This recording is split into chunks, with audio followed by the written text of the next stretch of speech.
Thank you and welcome to the show this morning. The topic this morning is Islam and Muslims in America at the 21st century. And of course we have with us to talk about Islam and Muslims in America at the 21st century, Dr. AAl-Hadid. Dr. AAl-Hadid is the chairperson of the Africana Studies Department at Tennessee State University. And of course with Dr. AAl-Hadid is RFakhruddin1. And of course, Mr. RFakhruddin1 is a member of the Islamic community as well as the Islamic Center in Nashville. And of course, let me welcome you, Dr. AAl-Hadid. Thank you, and Dr. Mr. RFakhruddin1 to the show this morning, and to tell you how delighted we are to have both of you here this morning. Of course, Dr. AAl-Hadid, this is one of the first shows that we've had an opportunity to deal specifically with Islam. On this particular show, we've dealt with a number of other issues that certainly surrounded that. Let's have you and Mr. RFakhruddin1 to give us some information about your background and your education and some of the things that were important to the two of you, and after which we will then get into a discussion of Islam and Muslims in the United States at the 21st century. Let's start with you, Dr. AAl-Hadid. Yeah, I guess this time, Doctor, I'll just give my Islamic biography since this is the topic. Good.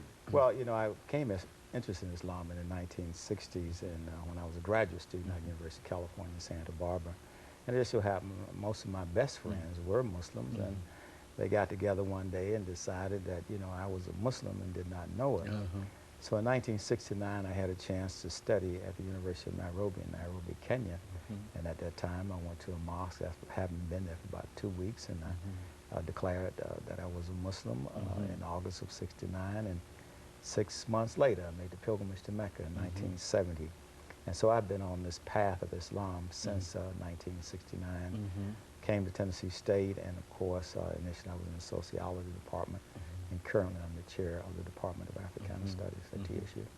Mr. RFakhruddin1, what about your situation in terms of your background and how you ended up here with us today? Well, continuing where Dr. AAl-Hadid left off, in 1969, he accepted Islam. That's when I came to this world. And in 1970, moved with my parents from Bangladesh, actually, to Nashville. So we've resided in Nashville since 1970, basically most of my life.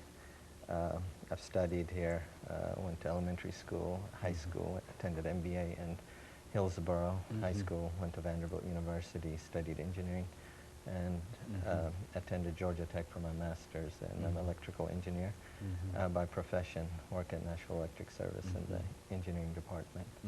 And now you're at the Islamic Center here in Nashville, Tennessee. Yes, I'm involved with the Islamic Center on the board. I'm Director of Education and Outreach. Dr. AAl-Hadid, you're familiar with what we try to do in terms of trying to elicit as much information as we possibly can from our guests relative to whatever the topic is. Let's have you to deal with the overall topic that we're dealing with today, and that is Islam and Muslims in America at the 21st century. What are we saying in terms of identifying such individuals, and where do these groups stand at the 21st century? Yes. Let's start with saying what Islam is. Islam simply is a religion that comes out of the tradition of Abraham, and it's a sister religion to Judaism and Christianity, and however it comes through the line of Ishmael and Hagar, as opposed to going through the line of Abraham and Sarah. And this is a monotheistic religion, and it simply means submission to the oneness of God. And it's based on 5 pillars. One pillar is that there's no God but Allah, and Muhammad is the last prophet and messenger.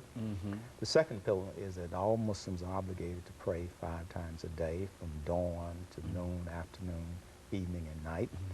And then they are also obligated to give charity. We are supposed to give approximately 2.5% of our wealth in charity. It's like an income tax for the Muslim community. And the third thing is that during the month of Ramadan, which is the 9th month of the Islamic calendar, we fast from dawn to sunset, and then we end it, and we have a big celebration. And the 5th pillar is the pilgrimage to Mecca. And I think a lot of the people in the audience might know about this because when Malcolm X made the pilgrimage in 1965, he changed his understanding of Islam and became more of a humanitarian and more international and standing more for human rights. Now, in terms of Muslims, how did Muslims come over here? Well, I tell you what, we've got about 30 seconds Yes. before the end of this period, and certainly we want to make sure that we don't interrupt you, and you know I don't have any problems interrupting you. And so what we'll do, instead of having me to interrupt you, let's simply allow me to take up the next 15 or 20 seconds. Yes. And then we'll come back during the second segment, and we'll have Mr. Fakhruddin to give us some information in reference to his experiences and to talk about his immigrant experiences. And then we'll come back and we'll deal with the substance of what we're doing with you. Yeah. And of course, we'll be back with our audience following this very, very short commercial break.